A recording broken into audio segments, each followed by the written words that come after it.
A Great Argead Saga Alexein, Alexander the Great. Volume 1, Telesias, The War Dance. By Macaulay. A new episode every single day. Episode 15:1, Threshold of the Great Ancestor, Part 1. The sky did not brighten, it merely transitioned from the black of the abyss to the bruised, suffocating gray of a tomb. By the 5th hour, the atmosphere over the Aegae had thickened into a solid blanket of ash, a low-hanging shroud of barbarian smoke that tasted of charred pine and wet earth. There was no trumpet to signal the resumption of the march. There was only the rhythmic metallic clatter of heavy shield infantry and the panicked whinnying of horses caught in the thickening gloom. Perdiccas rode at the head of the royal column, his posture brittle. He stared through the shifting, greasy fog at the distant ridge lines where the Macedonian blockhouses, the proud sentinels of his father's frontier, had been reduced to smoldering skeletal ruins. Each charred timber was a violent, undeniable accusation. He could feel the weight of the crown pressing against his temples, not as a symbol of majesty, but as a leaden burden he had not been forged to carry. His knuckles were raw and white, locked so tightly around his reins that his leather gloves had begun to split. He was a king presiding over a funeral procession that had become a retreat. Behind him, Ptolemy moved like a predatory storm. The regent was no longer the diplomat. He had abandoned the velvet of the court for the iron of the campaign. He prowled the length of the column on a high-strung coal-black stallion, his presence a suffocating display of state authority. He rode with a razor-thin vigilance, his eyes scanning the mercenary files for the slightest fracture in discipline. Every time a soldier's pace faltered, or a whisper of mutiny rippled through the ranks, Ptolemy was there, his presence a physical weight. He barked orders that cut through the gloom like a jagged blade, his voice devoid of empathy, enforcing a brutal, claustrophobic order. He knew the volatile biology of these men. If they stopped to think, if they allowed the terror of the burning mountains to coalesce into a collective realization of their vulnerability, they would tear the crown from Perdiccas' head and offer it to Bartolus as a peace tribute. So, Ptolemy kept them moving. He kept them blind. He kept them in a state of frantic obedient exhaustion, turning the march into a desperate grinding machine that left no room for reflection and certainly no room for doubt. Philip rode in the wake of the regent, his slate-gray eyes tracking the man's every maneuver. He watched the way Ptolemy's hand lingered near the hilt of his blade, the way he projected an aura of absolute control while his own face was tight with a frantic, hidden desperation. Philip understood the game. The regent was trying to command the smoke, trying to hold the world together with nothing but a sword and a threat. But as Philip looked toward the horizon, he saw the truth etched in the rising, greasy plumes. The march was not a strategic withdrawal. It was a desperate race against the dawn, and they were all running toward an altar that had already been lit. While the main column groaned under the relentless pressure of the march, a different kind of decay took root along its flanks. Young Attalus rode the margins like a vulture circling a dying beast. He did not need to shout to incite, he only needed to point. As they passed the smoldering, charcoal remains of peripheral border villages, Attalus leaned close to the younger noble heirs, his voice a low, rhythmic poison. He drew their eyes to the charred remnants of their own kin's property, weaving a narrative that blamed the tragedy not on the Illyrian firebringers, but on the regent's impotence. "Look at the horizon," Attalus murmured to the heir of a prominent Pydnan house, his face twisted in performative disgust. "Ptolemy's silver from Athens bought us nothing but the silence of the guards while our lands turn to cinders. He treats our heritage like a ledger entry, trading our autonomy for a few crates of Attic coin. How long before he sells your family's title to keep his own seat at the table?" His words traveled through the ranks like a contagion, finding purchase in the fertile soil of aristocratic resentment. The young nobles, their nerves frayed by the side of the burning landscape, began to look at Ptolemy's standard, not with the obedience of subjects, but with the narrowing gaze of creditors ready to foreclose on a failing debt. While the venom spread in the open, the real war was being waged in the dark. Inside the closed carriage, the air was heavy with the scent of stagnant perfume and the metallic tang of fear. Queen Mother Eurydice sat in near total darkness, the velvet curtains drawn tight against the accusing glow of the morning sun. Her hands, calloused and steady, moved with the precision of a weaver. She was not a prisoner, she was a command center. By the light of a single flickering lantern, she scribbled rapid, imperative mandates in a sharp, angular hand. These were not requests, they were declarations of sovereignty. When the carriage lurched over the uneven, ash-clogged track, she did not flinch. Every few miles, as the convoy slowed to navigate a ravine or a choked bridge, she would signal a trusted aid, a shadow among shadows.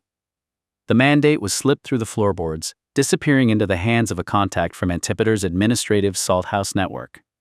These men, masters of logistics and the quiet movement of goods, knew how to bypass the Regent's checkpoints. Eurydice's missives were buried in crates of grain and casks of brine, bypassing Ptolemy's scouts entirely. Each scroll was a digital strike in an analog world. Orders for local garrisons to ignore the Regent's direct commands, instructions to redirect grain supplies to the loyalists in Aegae, and private exhortations to regional commanders to remember their oaths to the House of Amyntas. She was reaching out from the pitch-black interior, weaving a web of insubordination that spanned the kingdom. Ptolemy believed he was controlling the physical movement of the royal family, but he was blind to the fact that the architecture of the state was already beginning to move beneath his feet. Orchestrated by the woman he thought he had successfully caged. On the wind-scoured eastern flank, Parmenion moved with the glacial, terrifying deliberation of a tectonic plate. While the rest of the column descended into the frantic, screeching chaos of Ptolemy's forest retreat, Parmenion kept his core heavy infantry, the hardened veteran phalanx of the Upper Macedonians, in a perfect, defensive box. He was a master of the standoff. Ptolemy's couriers arrived hourly, their horses lathered in sweat, carrying urgent, vein-popping commands to force the flank, to pivot, to engage, to intercept.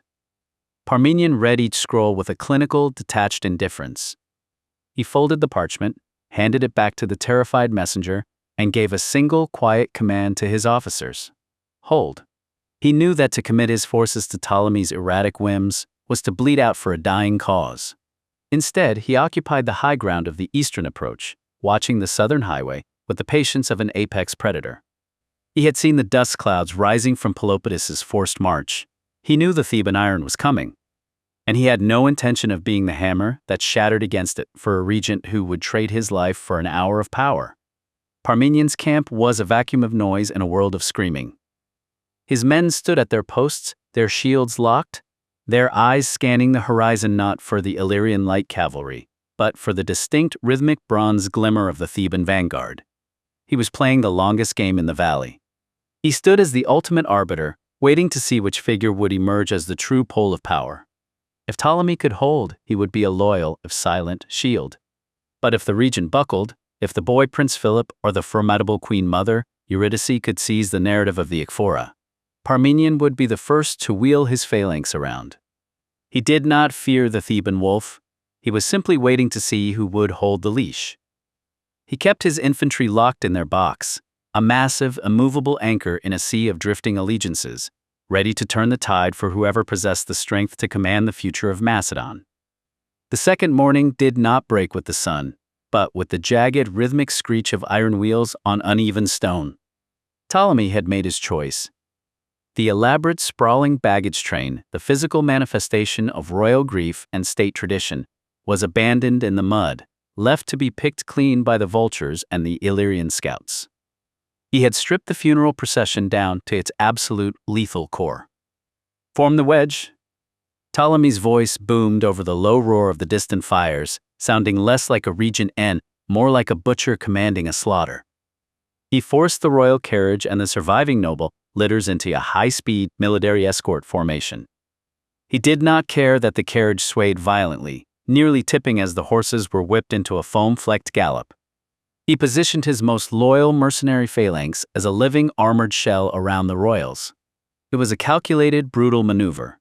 The Argead bloodline was no longer being transported to a tomb. They were being used as a human shield. If Bartolus wanted to strike, he would have to tear through the very icons of Macedonian rule to reach the regent's flank. Ptolemy turned his back on the main road, the wide, paved highway that had served the kings of Macedon for generations. He knew the road was a tether, and the road was a trap. With a sharp, sweeping gesture, he ordered the column into the trackless, suffocating depth of the northern forest. The transition was violent. The heavy, gold-leafed wheels of the royal carriage groaned and shrieked as they plowed through virgin undergrowth, smashing through saplings and tearing through the tangled canopy of the mountain foothills. The mercenaries moved in a desperate fluid retreat, their ash spears held high, their eyes scanning the thickets for the telltale glint of Illyrian bronze.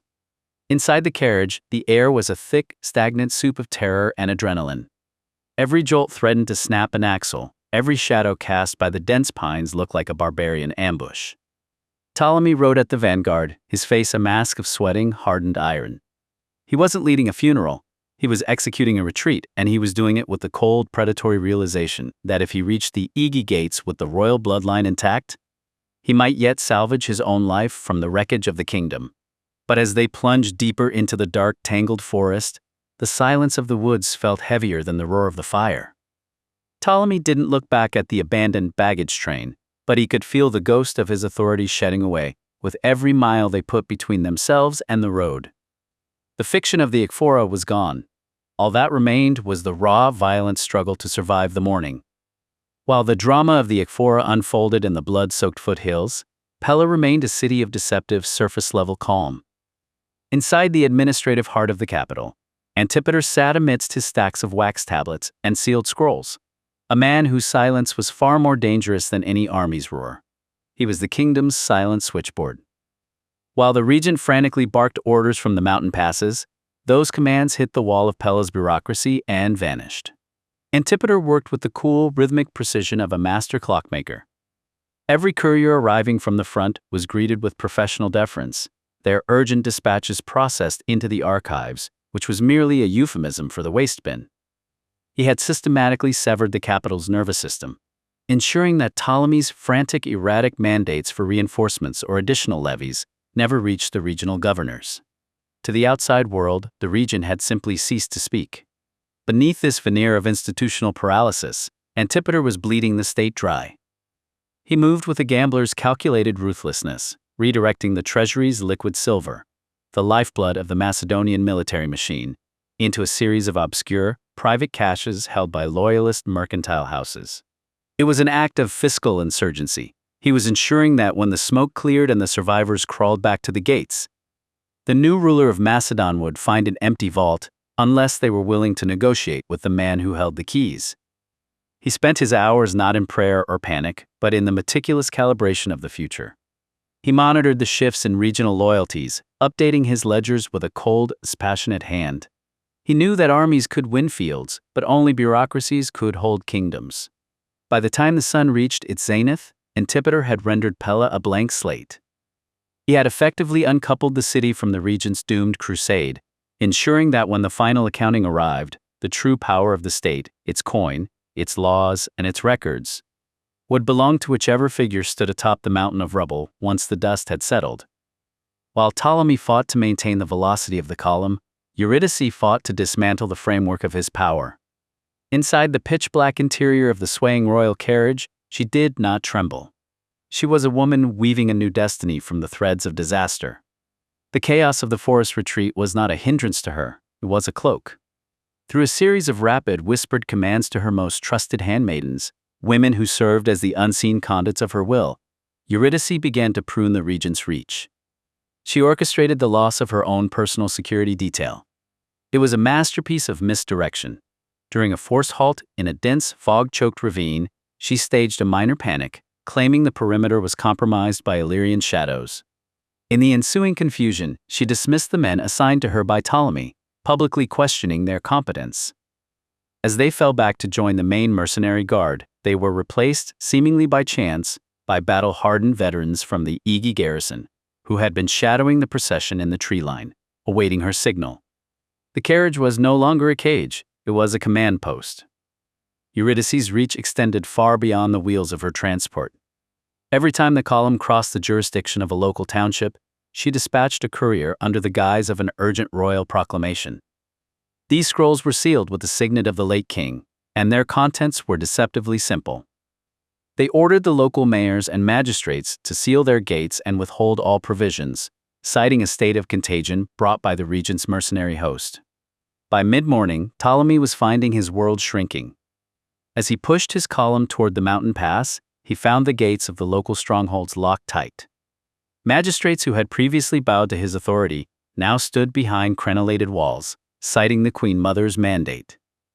The road is closed by order of the crown, they insisted, their voices muffled by heavy oak and iron. Ptolemy roared, threatening to burn the villages to the ground, but he was being forced into a fatal choice. Stay and fight for a pittance of grain, or move on, hungry and exposed, into the open terrain where Bardalus's light cavalry waited to pick them apart. He was being starved out of his own kingdom, his mercenaries forced into the open, vulnerable and increasingly mutinous. Inside the darkness of the carriage, Eurydice remained a statue of stone. She could hear the frustration in Ptolemy's voice from the outside, the way his commands were beginning to crack under the weight of his own isolation. She had not needed to draw a sword to begin her counteroffensive. She had simply turned the kingdom into a series of closed doors, forcing the regent to beat his fists against the very nation he claimed to protect. While the regent carved a path of blood through the foothills, the road to Aegae ended at the gates of eternity. General Attalus, a man whose skin was a road map of the campaigns of the previous reign, stood before the monumental stone entryways of the royal necropolis. He had not come here to mourn. He had come to guard the threshold of the dynasty. The tombs of the Argeads were built of thick, unyielding limestone, burrowed into the earth like the roots of a mountain. By dawn, Attalus had transformed the site into a fortress. He had deployed the veterans of the old guard, men who had bled for the late king and viewed the current chaos not as a tragedy but as a desecration, in a tight, overlapping shield wall that spanned the narrow approach to the tombs. He established a dead zone, a clear sweep of open ground that no man could cross without being skewered by a dozen ready spears. The message was singular, unspoken, and absolute. No one passes. When Ptolemy's advance scouts, the first tremors of the regent's arrival, galloped up the final incline, they were met with a wall of bronze that did not retreat. They expected the general to bow to the authority of the current regent. Instead, they found Attalus standing directly in the center of the path, his hands resting on the pommel of a sword that had seen the reigns of 3 kings. "Hold," Attalus commanded. His voice was not loud, but it possessed the gravity of an avalanche. The scouts drew up, their horses skidding in the dust. The regent approaches with the funeral cortege. One shouted, waving a frantic, dust-coated hand toward the mountain passes. "Clear the way, General. The king must be laid to rest." Attalus didn't blink. He reached into his tunic and produced a heavy iron signet. Not the regent's seal, but the personal mark of the Argead line. "The funeral of an Argead king is a rite of the blood, not a political theater for the regent's convenience," he retorted, his eyes burning with a cold, protective fire. "Until the legitimate heirs, the blood of Amyntas, set foot upon this soil, this ground belongs to the ancestors. If you attempt to breach this perimeter, you will be interred alongside them before the sun sets." He turned his back on them, a calculated insult that signaled the end of the regent's influence.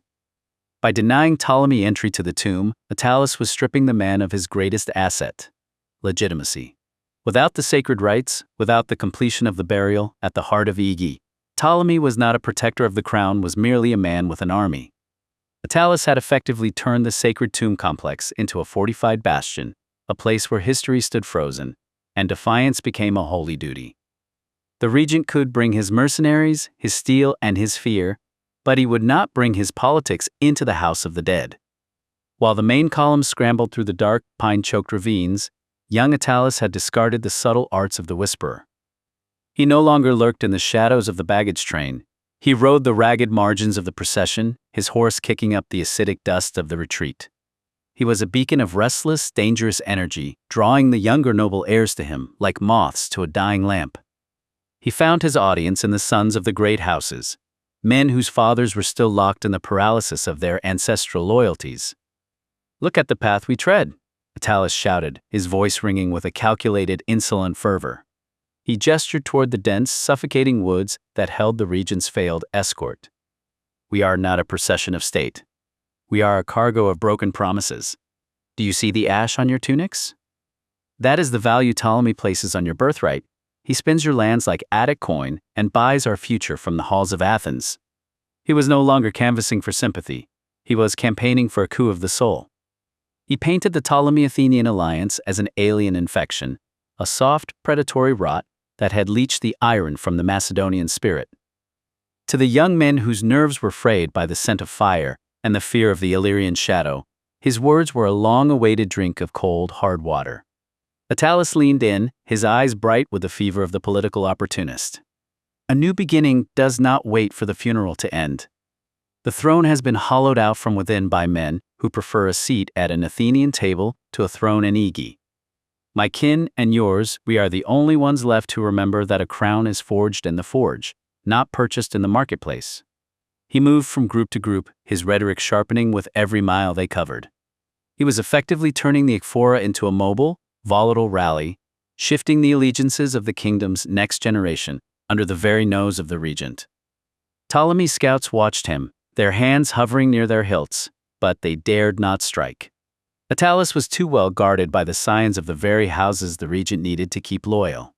He was protected by the shield of his pedigree, using it to dismantle the regent's support from the inside.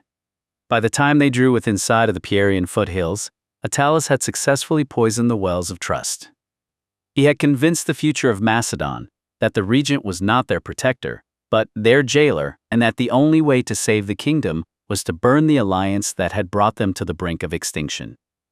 While Pelopidas drove the iron spine of the phalanx toward the heart of the kingdom, he had already dispatched his most dangerous asset, the Theban Ismenias. These were not mere soldiers, they were an elite protection and intelligence cadre, a hand-picked unit of Theban specialists trained in the brutal, high-stakes art of diplomatic extraction. Their orders were singular: reach the royal procession, infiltrate the inner perimeter, and secure the Argead heirs under the guise of an international protective detail. The Ismenias moved through the jagged foothills like smoke. They wore the colors of neutral travelers, their armor concealed beneath heavy, travel-stained wool cloaks, their weapons disassembled and packed into innocuous merchant crates. They did not move as a unit. They moved as a series of interlocking cells, converging on the royal column from multiple vectors. Their leader, a seasoned veteran of the Theban hegemony named Ismenias, moved with a calculated predatory grace. He had been present in the south when the first rumors of the Argead succession crisis emerged, and he knew that an empty throne in Pella was a vacuum that would pull the entire Greek world into a firestorm. As they closed the distance to the retreating Macedonian column, the Ismenias began their work. They did not engage the mercenary lines. They exploited the friction. They fed false reports to Ptolemy's harried lieutenants about Illyrian reinforcements blocking the road ahead, effectively gaslighting the regent's forces into abandoning their formation to take safer routes that led straight into the Ismenias' waiting grasp. They were the subtle pressure on the scale. Every time Ptolemy attempted to tighten his grip on the royal family, the Ismenias created a diversion, a sabotaged wagon wheel, a panic-inducing shout in the woods, or a friendly warning from a supposed local peasant. By midday, the Ismenias had successfully bled into the periphery of the royal camp. They were now the invisible neighbors to the Argead heirs, watching Philip and his family with the clinical interest of men who knew the exact value of the blood currently flowing in those veins. They weren't there to destroy the procession. They were there to ensure that when the moment came, when the regent's control finally shattered, the Argeads would look up to see not the chaotic face of a barbarian warlord, but the cold, disciplined and undeniably protective face of Thebes. The wolf had not just come to the forest, it had walked right into the pen. Bartolus did not fight like a king. He fought like a force of nature. Perched upon the high obsidian cliffs that overlooked the serpentine path of the retreat, he watched the Macedonian column with the detached, terrifying patience of a god of the hunt. Beside him stood his son, Cletus, his eyes scanning the horizon for the glint of Macedonian bronze, and his granddaughter Audida, who held a light hunting bow with the same steady, lethal grace as her grandfather. Her father, the Illyrian prince, stood slightly behind, his hand resting on the hilt of his iron sword, watching the line of fire. Bartolus had no intention of ending the Ekphora with a single, messy clash of steel. To kill them now would be to waste the leverage of their panic. Instead, he had become the herdsman, and the royal column was his flock. "Look at them, grandfather," Audida murmured, her voice steady despite the oppressive heat radiating from the valley floor. She tracked the swaying royal carriage as it struggled through the muck, the horses lathered and trembling. They march like they are still protected by the gods. They don't see the noose we've tightened around them. Bartolus turned his gaze to her, a ghost of a proud smile touching his scarred lips. They carry their history in that carriage, little bird. But history is a heavy weight to pull through mud. Cletus, ensure the archers maintain the pressure. Do not let them veer toward the high ground. The gullet is waiting for them, Cletus confirmed, gesturing toward the steep, narrow pass ahead. Keep them there, Bartolus commanded, his voice a gravelly rumble that seemed to harmonize with the crackle of the burning pines. Keep them in the gullet of the valley. He deployed his light infantry, the mountain-born warriors, who could move across vertical rock faces, with the agility of ibex, to shadow the column's progress. They were not there to engage, they were there to harvest the atmosphere. Every time Ptolemy's mercenaries attempted to break from the main trail, a rain of armor-piercing arrows would descend from the crags, whistling through the smoke like angry hornets. They never hit the royals, they hit the trees, the ground, and the shields of the guards, a percussive, psychological barrier that funneled the retreat back into the ash-choked bottleneck. Argead notched an arrow, not to fire, but to test the tension of the string, her eyes fixed on the distant walls of Aegae. They think they are going to a funeral, she said, her tone sharp. But they are walking into a tomb that hasn't been opened in 100 years. They are, her father added, stepping up to the cliff's edge, his voice hardening as he watched the Macedonian guards stumble. And Bartolus has ensured the gates are locked from the inside. Bartolus's archers had mastered the art of the burning arc. They fired flaming, pitch-tipped bolts not into the camp, but into the tinder dry brush flanking the column, creating a shifting, luminous fence of fire that forced the Macedonians ever deeper into the valley floor. The valley was a kill, and Bartolus was the stoker. He watched as the royal carriage struggled through the muck, the horses lathered and trembling. He knew the geography of the tomb complex better than the men who had built it. He knew that the road ended in a dead end, a limestone cul-de-sac guarded by old men and stone walls. He didn't need to lead a charge. He didn't need to break a phalanx. He only needed to keep the pressure behind them and the heat on their flanks. By herding them into the bottleneck, he was ensuring that when they finally reached the gates of Aegae, they would be exhausted, broken, and most importantly, completely contained. He was not looking for a battle, he was looking for a surrender. And as he watched the orange glow of the valley floor, he knew that the Argeads were walking precisely where he wanted them, into the trap of their own final resting place. To be continued in episode 15-2. Threshold of the Great Ancestor Part 2. Watch and listen now. Watch the cinematic video trailer. Listen to the full saga now. Bookmark Volume 1, Telesias Playlist. Bookmark Volume 1, Divine Oracle Playlist. Join the Vanguard. A new episode drops every single day until the epic conclusion of Volume 1. Each chapter delivers a tight, hyper-focused 5 to 15-minute hit of cinematic historical drama, perfect for your daily plunge into antiquity. Subscribe to follow the bloody rise of the Argead dynasty. Thumbs up to help push our vanguard through the algorithm's gauntlet. Comment below.